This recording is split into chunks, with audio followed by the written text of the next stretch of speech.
Salve a todos e a todas. Como faço toda terça-feira, trato de algum tema de importância para a educação. Nesse caso específico, educação no sentido lato mesmo, porque nós vamos falar sobre a Lei Geral de Proteção de Dados. A Lei Geral de Proteção de Dados ela foi instituída em 2018 pela Lei 13.709 e teve uma vacatio legis, sobretudo no aspecto da aplicação das multas.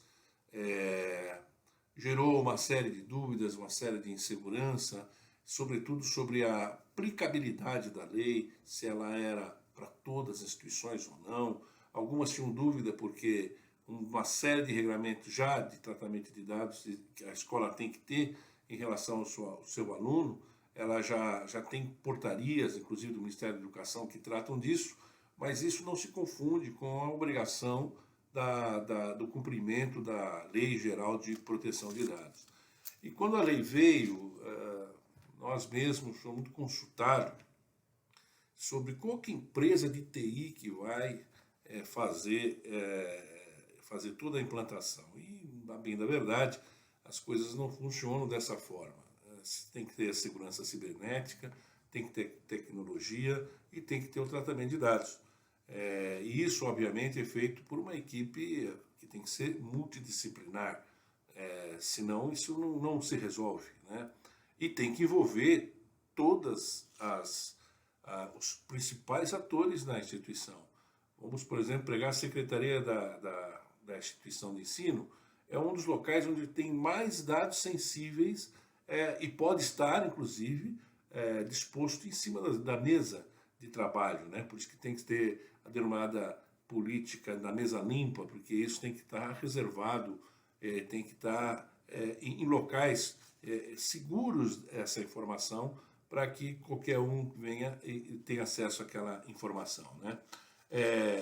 E curiosamente, no caso das instituições de ensino, por ter principalmente como parceiro, né, os professores, os docentes, e tem os alunos, e ainda tem os alunos menores, discutivelmente o risco de se não tratar corretamente esses dados e ter aplicação de multas e sanções, ela é muito grande.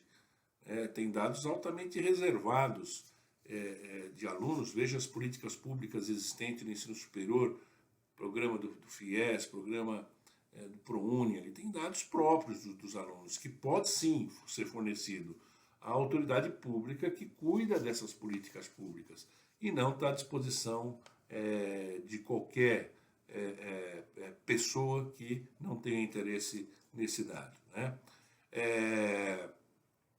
Há necessidade, como disse, de ter uma equipe assim, multidisciplinar, porque os dados efetivamente são os mais variados possíveis.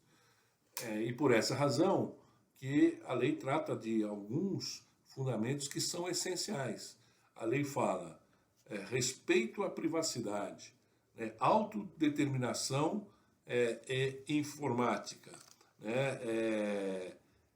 liberdade de expressão e de informação e de opinião, inviolabilidade e intimidade da honra e da imagem. E aí vai, né?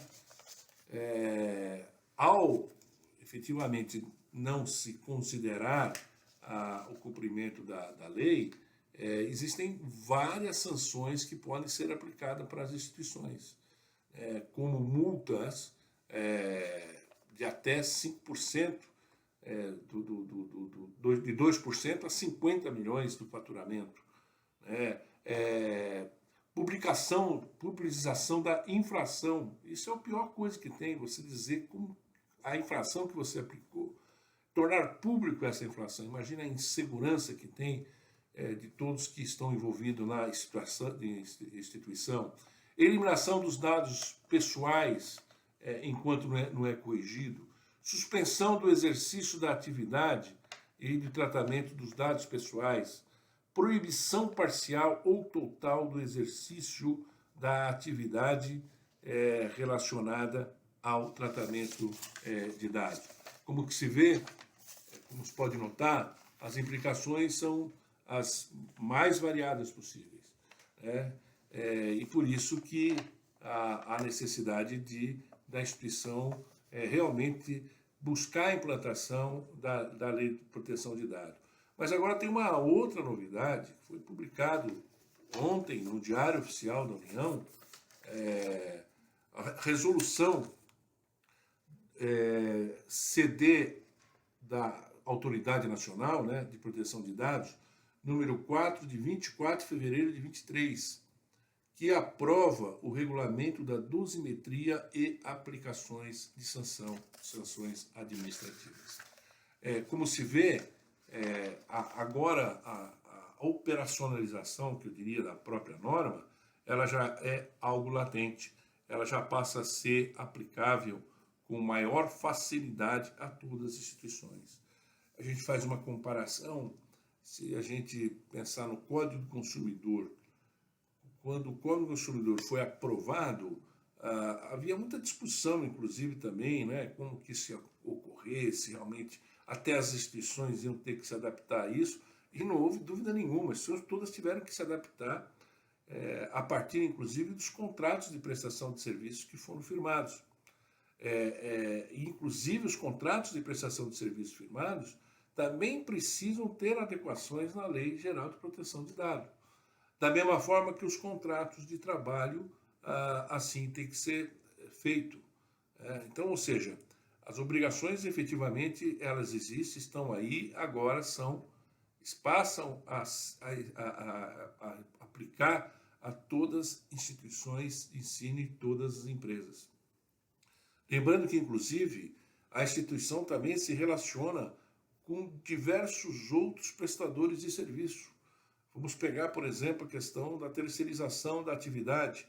E hoje é muito comum várias atividades das instituições serem terceirizadas, e com isso se relacionando com outras pessoas que estão fazendo serviços que a instituição terceirizou.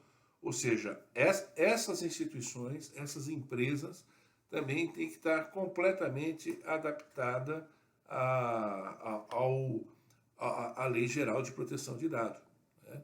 Então, por isso que é importante você realmente ter um comitê gestor, né, que vai fazer esse acompanhamento, toda essa implantação, inclusive o fato de você ter o comitê gestor, ainda que não esteja completamente implantado a Lei Geral de Proteção de Dados na instituição, em todos os seus sentidos, isso serve, obviamente, para reduzir uma sanção que pode ser convertida numa advertência e assim por diante, né? Então, ou seja, tem um grande trabalho pela frente. E a COVAC, Sociedade de Advogados, até preocupado com isso, porque a lei em plena pandemia, né, as instituições cheias de problemas e tudo mais, de toda a ordem, a COVAC, Sociedade de Advogados, fez um manual, quase 100 páginas aí, de implantação, uma cartilha realmente, uma cartilha de implantação da Lei Geral de Proteção de Dados. Quanto custa essa cartilha? Não custa absolutamente nada. É só você acessar o site, né, advcovac.com.br, site da COVAC Sociedade de Advogados, e fazer o download, e a partir disso você pode, inclusive, cotejar por esse documento aquilo que está sendo feito pela instituição, se eventualmente não tem aí algo faltando, algo que precisa ser melhor ajustado em relação a isso, né? E por último, claro que a implantação de uma lei, ela precisa principalmente capacitar todos os funcionários, professores, enfim, que estão envolvidos na aplicação e no cumprimento dessa legislação. Quer dizer, não é algo que é para ficar com 5 pessoas ou 6 pessoas, né? Esse comitê gestor, ele é importante ele ser constituído porque alguém tem que coordenar todo esse trabalho, mas que necessariamente precisa ser feito um grande trabalho de divulgação com todos os funcionários, todos os docentes e todos os parceiros, principalmente aqueles que estão muito relacionados à instituição, inclusive na terceirização, fazendo o trabalho e prestando serviço na instituição de ensino. Obrigado, até a próxima terça-feira.